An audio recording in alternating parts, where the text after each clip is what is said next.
Up for sale and for demo today is a really cool vintage guitar. This is a 1966 Fender Jaguar that was previously owned by the group Ernie Terrell and the Heavyweights. Let me tell you a little bit about who Ernie Terrell was, why that's kind of a cool thing, and we'll talk a little more about the guitar. Ernie Terrell was the world heavyweight boxing champion in the late 1960s. He had won the title after Muhammad Ali was put in jail, so he lost the title. Ernie Terrell won it. And then when Ali was trying to get the title back, he fought Ernie Terrell and beat him and won the title. Ernie Terrell was also a musician, as was the members of his family. They had a group called Ernie Terrell and the Heavyweights. I believe his sister Jean also sang. She was quite a good singer. If you look up Ernie Terrell and the Heavyweights online, you can find them playing music. There was a TV show concert that they did in which Ernie Terrell sang a song kind of taunting Muhammad Ali to promote the fight. Anyway, after his boxing career, they did make some records, play some music, and toured. This guitar I got from the nephew of Ernie Terrell.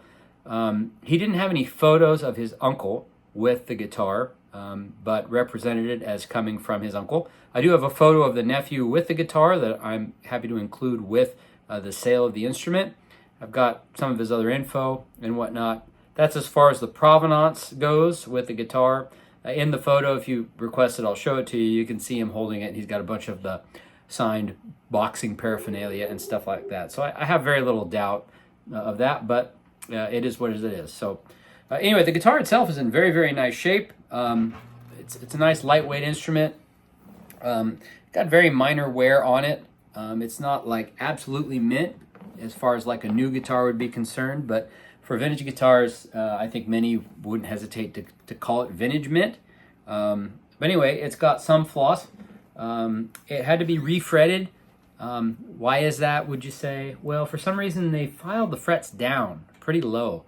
I would chalk it up probably to like just playability preference. Some people back then liked really low frets, so they did that.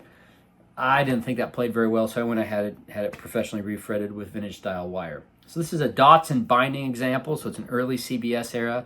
So there you can see the binding, but they still use the perloid dots. They switched to the dot and blocks later.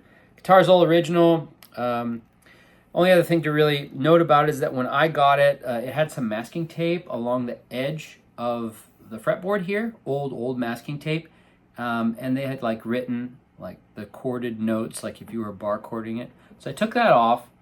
You can see it's just a tad bit darker to the finish there, and that really kind of jumps out in the video, but there you can see the finish there is just slightly darker. You don't really notice it when you're looking down at the neck because it's there, but if you go like that, you can kind of see where it's the shade of the finish is darkest. The original finish that was just covered by masking tape, so it didn't fade like the rest of it.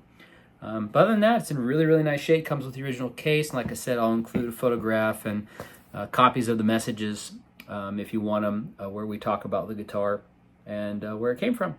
Sounds really great, plays really great. In addition to having a cool story, it's really a fabulous, fantastic vintage guitar. Best place to buy the guitar, if you're interested in it, is on my website. If you're watching this on YouTube, there's a link to it below. Probably find the best price there, and also because I'm a small enough seller, I don't have to charge sales tax if you're outside Washington State at the checkout. All other tax obligations are yours to file with your state on your own. I don't have to charge it at checkout. Thanks for checking out the video. Hope you enjoyed it. Have a great day.